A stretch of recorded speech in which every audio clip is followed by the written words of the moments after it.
The plumber charged me $300 for this, and it could have been prevented. This is why you want to exercise your shutoff valves on a regular basis. So that's what I'm going to do in this video.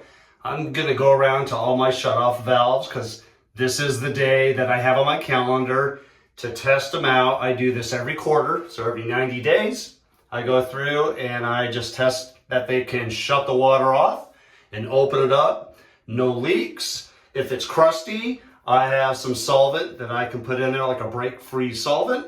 I'll show you how I do it, and you're going to want to do it as well. It'll save you hundreds of dollars. Plumbers are great, but if you can save hundreds of dollars and prevent it, then that's the best course of action.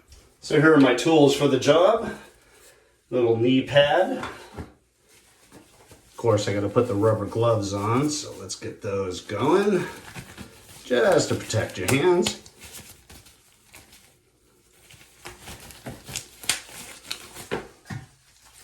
I have WD-40, that's what it's known for. I have a regular rag for any drips of water.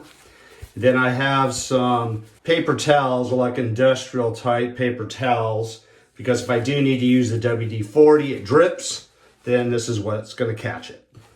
I'm just going to get that under there. Let's see. That shuts it off. That's a little bit stiff. All right, you don't want to force it, okay? If it's not moving hardly at all, and I can see there's some calcium deposits in here. So I am going to use, I'm going to place it right there.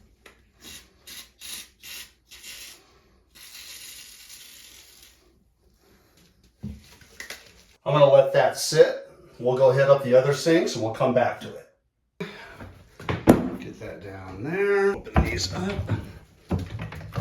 Those are the two shutoff valves. These here, the other side, my wife's side and my side. For the video, I'm just going to do these.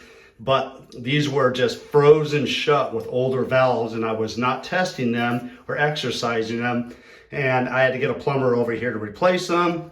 This whole side was $150, and my wife's side, $150 as well. Okay.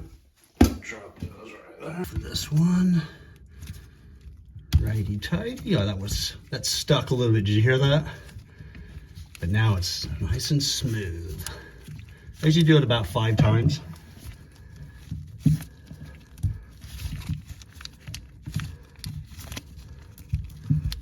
we go. Righty tighty, lefty loosey. There it is. It looks like I can actually tighten that. I can tighten that up as well, but here we go. Let's do this one. Did you hear that kind of pop? This is why you do this. Now, look how easy that is. That's how I always want it, and how you should always have yours. Okay, there we go.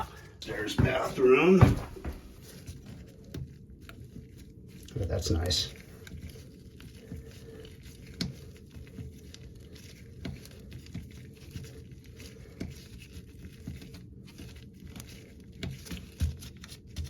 Sometimes you'll have a couple drips here. Normally, if everything's sealed, you shouldn't. But in the past, I've noticed that if you work everything loose, it actually seals up again, so you don't have any leaks. So we're good on that one. All right, it's been about 10 minutes. This stuff is seeping through, so you can see a little bit of the WD-40 still on there. Yeah, I see it working itself a little bit more, which is good. There you go. So I'm breaking it loose down there. So let's go 1, 2, 3, 4, 5.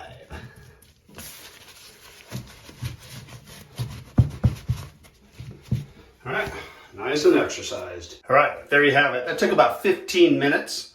And I checked them all. I had to put the WD-40 on the one down here, let it sit. It loosened it up, so I was able to actually close it more, righty-tighty, lefty-loosey. And yeah, preventative maintenance. Most people overlook preventative maintenance. But if you just do simple things like this, simple tasks, put a schedule, set it up on your calendar to do this every 90 days, and you shouldn't have any issues. All right, Scott from Scott's Top Tips. We'll see you in the next video.